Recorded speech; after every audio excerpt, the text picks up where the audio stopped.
Hello and welcome. My name is Anna Delman. It is day number 211 of my note writing adventure. Today's note is as follows. Do trials mean that I should question the anchoring of my soul? Is spiritual anxiety my reality? Yes or no? What to do about the threat of anxiety and what to do to avoid it. Now, I think the answer to both those questions rests in 1 Thessalonians 5:14. I haven't written the entire verse out on the whiteboard. I've just written a few words from the verse, because they are the ones that directly are focused in on anxiety. And we exhort you, comfort or encourage, depending on which translation you're using. I looked at the ESV and the King James Version. So we exhort you, comfort, encourage the faint-hearted or feeble-minded. Feeble-minded is the King James Version. Now, friends, when you hear that word, it might come across as you thinking you're a simpleton, and that's not what it means. It doesn't mean that you're intellectually impaired or you have some intellectual incapacity other than intellectually you are struggling to wrap your mind around what is the reality of what's going on in your life. And I know as we head towards Christmas, we often come across things in our lives. We remember the past. We remember where we could have been, where we should have been, and where we hope to have been, or the losses you've experienced, and that can be very, very troubling and trialsome. It may not be a true anxiety for you. It might be a melancholy, depressed moment, but still it means that you need to grip what you understand to be true about life beyond who and what you are. So let's just take a look at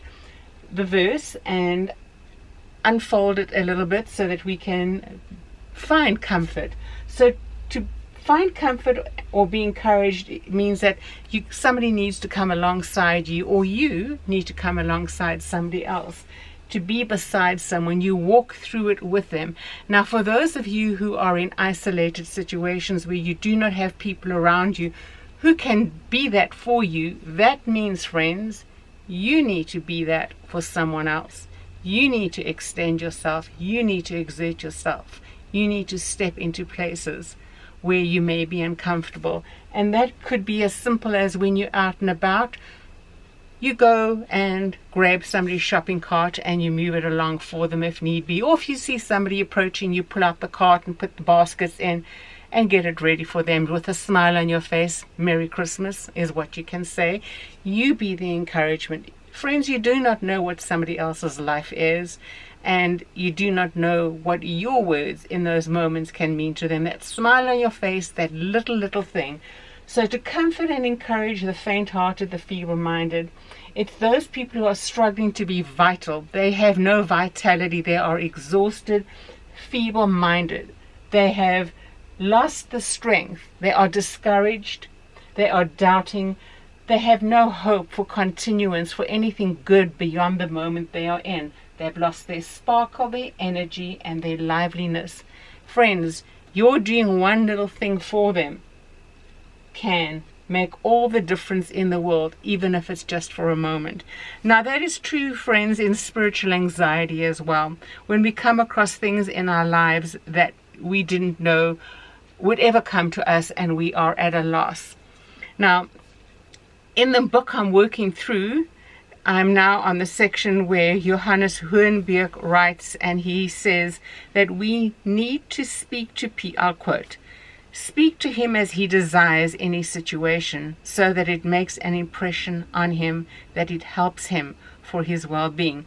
Now, what that basically means is that you don't speak above someone or you don't speak below them. You speak to them, their situation, what they can understand, and be encouraged. You don't tell somebody life's going to be great, this is just for a moment, or it's not going to get any worse than it is, because you don't know that. It could. What you need to do is encourage them. Say, I know you can do it. I know that if you try, or I know that if you reach out in this way, you encourage them in their situation. Don't give false hope. Don't tell them things that aren't true for their lives. You can tell them next year you're going to have a home of your own and a huge big family around you, and you're going to have all these people back in your life. You can't say that to people because you don't know. Or your grief isn't real.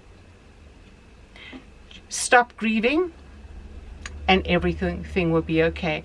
That, friends, is not meeting somebody in their need. Now, John Piper, and I've said this before in the past 211 days, and I've most probably said it a few times because it is so true, especially if you've had losses in your life.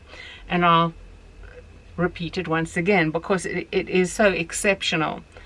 Occasionally, weep over the life that you hoped would be or that you hoped for. Grieve the losses. Feel the pain. Then, wash your face, trust God, and embrace the life that He's given you. That's John Piper. Now, friends, that's basically what Huenbeek is saying, is that speak to the heart. Speak to Him as He desires in His situation. Don't speak above or below. Speak to the person. Encourage them. Tell them to cry. Tell them to grieve. Tell them to grieve well. Tell them to grieve responsibly. Then tell them, wash your face, go out and meet life. Friends, that is, I think, one of the most sweet and blessed bits of encouragement we can give to people. Christmas is 10 days away, and many people, as much as you in your neck of the woods may be eager to celebrate, and you know you're going to have a community full of celebrating, some people don't have that. And to those, we need to come alongside them in even the small ways, even if it's just a smile in your face, because it's not just a smile. It's a blessing of sweetness. It's a blessing of comfort and hope to them. So friends, until tomorrow, day 212, take care and God bless, and we'll talk again. Bye-bye for now.